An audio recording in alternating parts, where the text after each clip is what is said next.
Hello students, जिमें कि past tense दे पहले 3 टेंसेस पास्ट इंडेफिनिट या सिंपल पास्ट कॉन्टीन्यूअस और पास्ट परफेक्ट असी ऑलरेडी अपनी पिछली वीडियोज़ दे विच कर चुके हैं। तो अज असी करन जा रहे हैं पास्ट परफेक्ट कॉन्टीन्यूअस टेंस।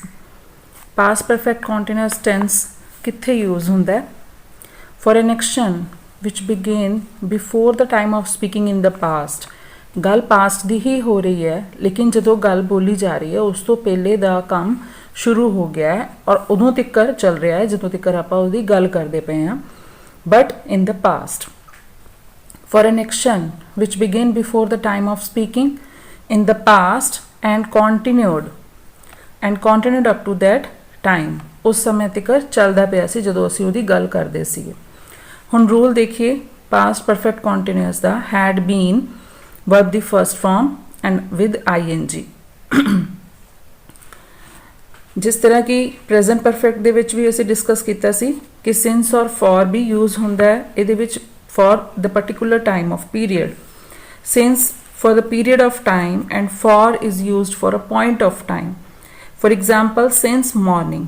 लेकिन अगर दूसरी तरफ गल करिए कि असीं 2 घंटे तो कुछ काम कर रहे हैं, then we can use the word for there for 2 hours।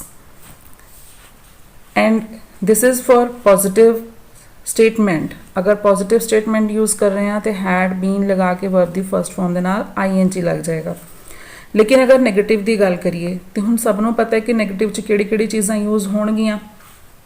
एक हैड यूज़ होएगा, एक बीन यूज़ होएगा, एक नॉट यूज़ होएगा, एक वर्ब दी फर्स्ट फॉर्म यूज़ होएगी। लेकिन नॉट लगाना कित्थे है? एप्रोप्रिएट।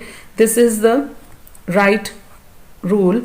हैड दे नाल नॉट लगेगा, then been verb the first form with ing। Had not been plus ing, इत्थे सब्जेक्ट आ जाएगा।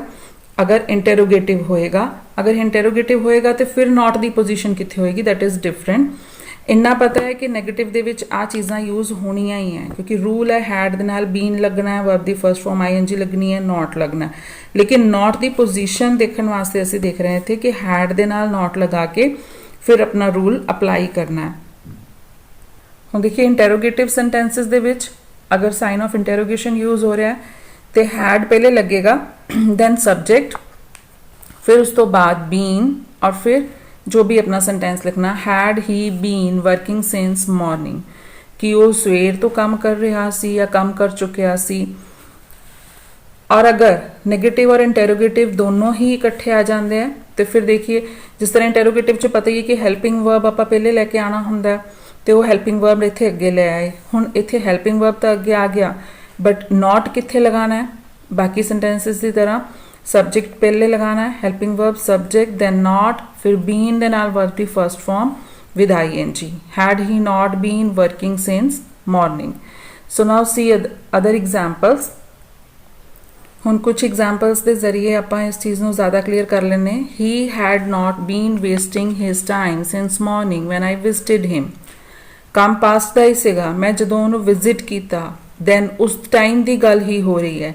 और हैड दे नाल अगर नेगेटिव है not been, then verb the first form दे नाल ing। We had been waiting for you for 2 hours when you came. जदों तुसी आए असी ऑलरेडी 2 घंटे वेट कर चुके सी। had plus been plus verb the first form then ing। she had been teaching us since 2015। अगर प्रेजेंट परफेक्ट हुंदा तो हैज़ लग जाना सीगा, लेकिन इत्थे पास्ट दी गल हो रही है। then had been teaching। had you been living here for a year before you shifted to a new house। had plus been plus first form of the verb with ing। So interrogative है तो subject इत्थे आ गया, helping verb तो पहले start किया। इस तरीके दे नाल पास्ट परफेक्ट कॉन्टीन्यूअस जो कि टेंसेस दे विच लास्ट सीगा, इहदे विच जो रूल अप्लाई असी कीता हैड दे नाल been verb the first form और ing। और इस गल का खास ख्याल रखना कि बीन कित्थे लगना, अगर नॉट है तो नॉट कित्थे लगना। जिस तरह तुसी देखिया कि अगर सेंटेंस पॉजिटिव है तो simply had been verb the first form ing, जो कि तुसी एग्जाम्पल दे विच देखिया had been verb the first form ing। अगर नेगेटिव है तो हैड नॉट बीन और अगर इंटेरोगेटिव है तो had then subject then been then first form of the verb with ing। और अगर यही सेंटेंस नैगेटिव ਦੇ ਵਿੱਚ भी ਹੁੰਦਾ तो फिर you had you not been living, इत्थे नॉट आ जाना सीगा then been living. So thank you so much for watching.